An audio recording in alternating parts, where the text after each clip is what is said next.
Magandang gabi po mga kapatid ko. Magandang gabi. Good morning Pilipinas. Good morning Pilipinas. Good morning. Welcome po kayo sa channel Jim Vlog. Ako po yung magpapasalamat ng sobra-sobra, lubos-lubos po napapasalamat ngayong araw na to.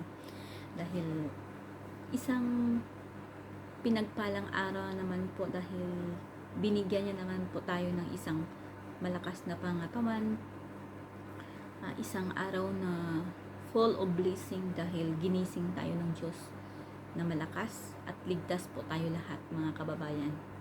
Kahit sa sulok ng mundo, mahal ko po kayo lahat sa patuloy na sumusuporta sa aking channel. Hindi po ito aking channel kundi para sa ating Panginoon.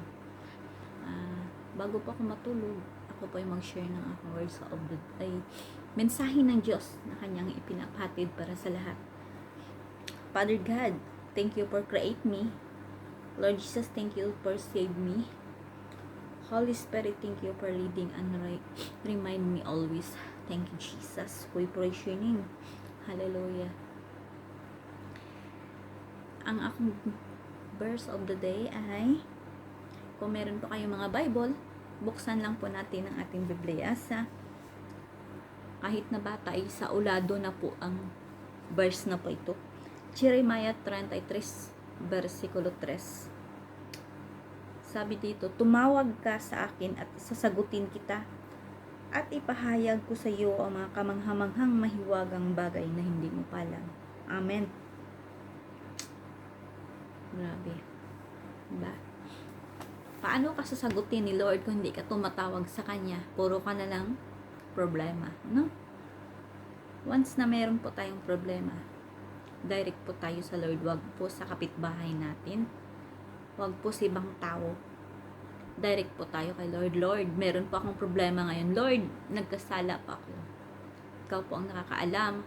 Tayong dalawa lang po ang nakakaalam nito, Lord. Dahil walang ibang nakakita, kundi ikaw lamang. Wala po tayong maitago sa Panginoon.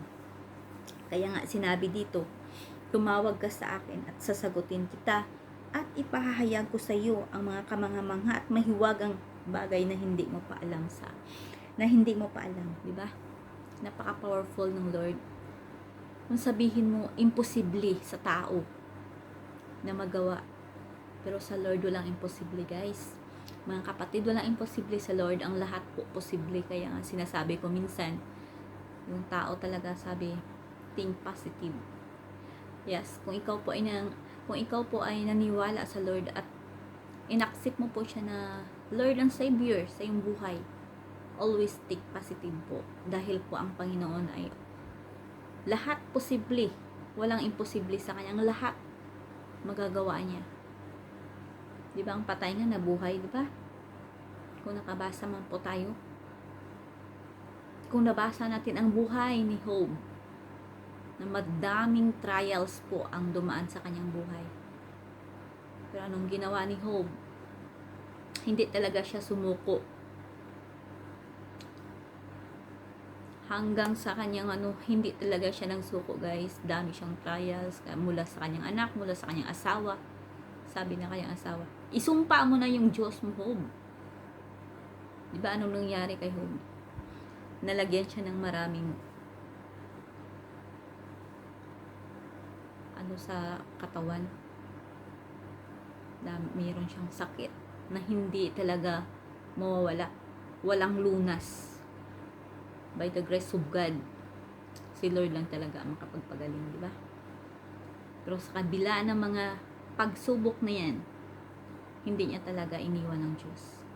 Kaya dito sa mundong ibabaw na to, mga langga, always remind ko po sa inyo lahat, yung verse ko po ay always encouragement po. Encourage. Paalala po sa lahat na lahat po na ating makikita dito sa mundong ibabaw ay hindi po natin madadala. Lahat po ay temporary lang po yan. Ang ganda po ay kumukupas. Remember, ang ganda po ay kumukupas. Ang pira po ay mawawala. Lahat po na ating nakikita dito ay mawawala. Pero ang salita ng Diyos ay magpakailan po yan, hindi po yan mawala, mga langga. Hanggang wakas po.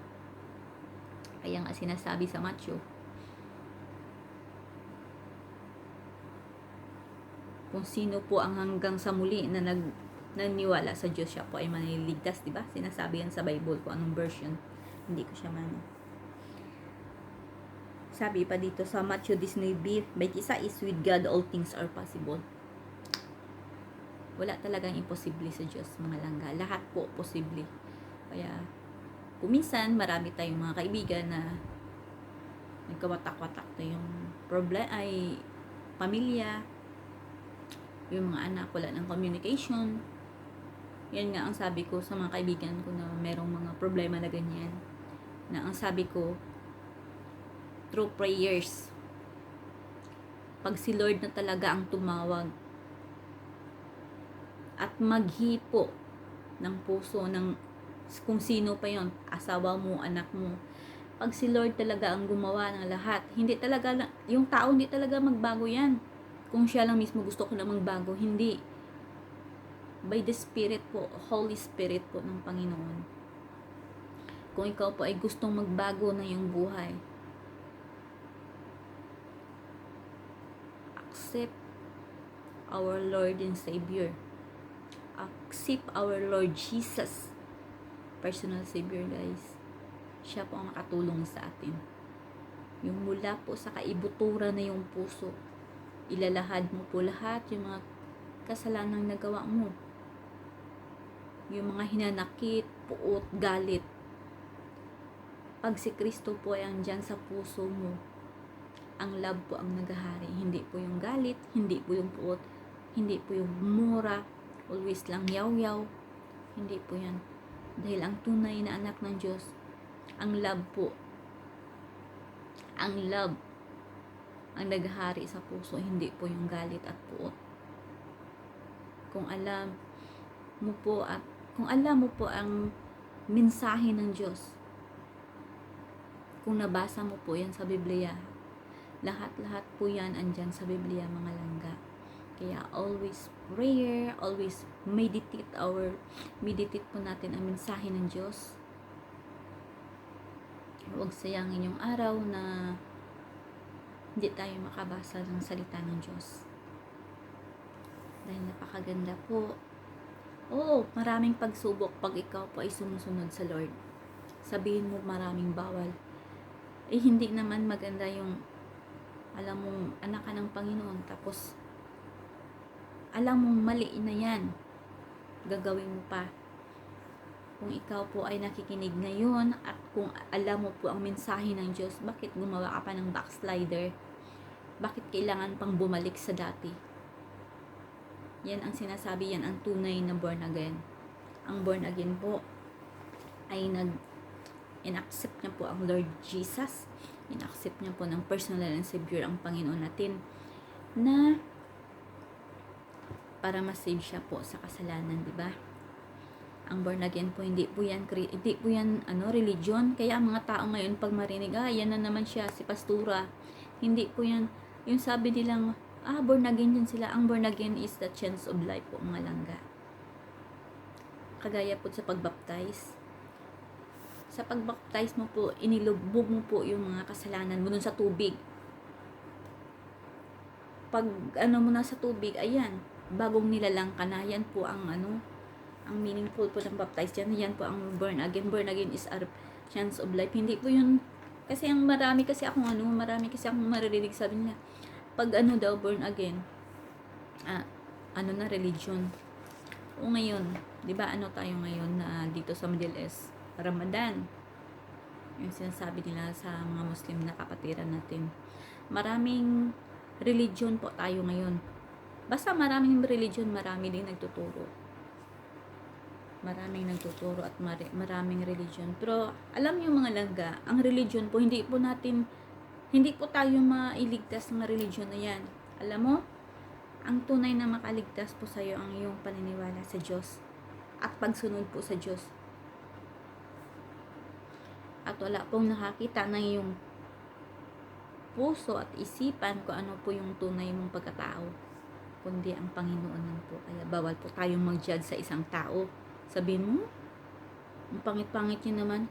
Hindi mo pwedeng laitin ang ginawa ng Diyos. Hindi mo pwedeng laitin ang nilalang na ginawa ng Diyos. Dahil ginawa po tayo ng Diyos kagaya po sa Kanya. Kawangis niya. Kaya bawal po tayo mag-judge.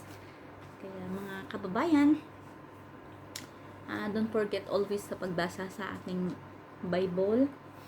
Kaya basta I hope na magrima po ang verse na aking binibigay sa inyo. Kung meron po kayong mga Bible apps sa cellphone, pwede nyo pong i-click sa Bible apps nyo po. Jeremiah 33 verse 3. Tapos, mabasa man po natin sa Matthew 4:4, hindi lang sa tinapay na bubuhay ang tao, kundi sa bawat salitang nagmula sa bibig ng Diyos. Amen. Sa Lucas 1:37, sapagkat walang imposible sa Diyos, kagaya lang din sa Matthew 19:26. So, mga always na siya, mga reminders po ng Lord sa atin lahat. Ang dami pong promises po ng Lord dito. Kaya kung ikaw po ay tunay na anak ng Diyos, ang lahat po ay maghari ang love at peace po. Be humble always. Magpakumbaba po tayo sa harapan ng Diyos. Huwag po tayo magmayabang sa ibang tao. Always po tayo magpakumbaba at mag-repent po mga langga. Dahil wala po tayong magagawa kung wala po ang Panginoon sa ating buhay. Kung ano mang meron tayo ngayon, ay yan po ay galing sa Diyos. Hindi po yan galing sa inyo. Bakit? Sino bang nagbigay ng lakas sa inyo? Yung kinakain yung kubos? Sino bang kumuha niyan? Tao pa rin, di ba? Hallelujah. Ako, I'm always na nagpapakumbaba talaga ako sa Lord. Sabi ko, Lord, wala talaga akong magagawa kung wala ka sa aking buhay. I'm nothing without you, Lord. Kaya, ang Lord, handang itaas ka. If you always na nagpakumbaba ka, ang Lord talaga itataas ka rin. Kung meron mang nagalit sa'yo, ay smile mo na lang yan.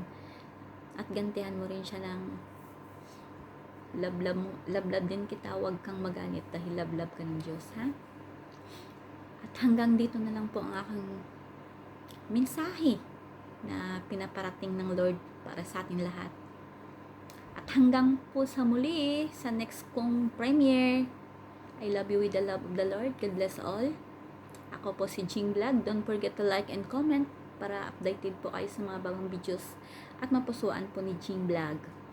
Huwag kalimutang pindutin ang bell button na pula. Bye. Magsalamat mga langga. God bless all.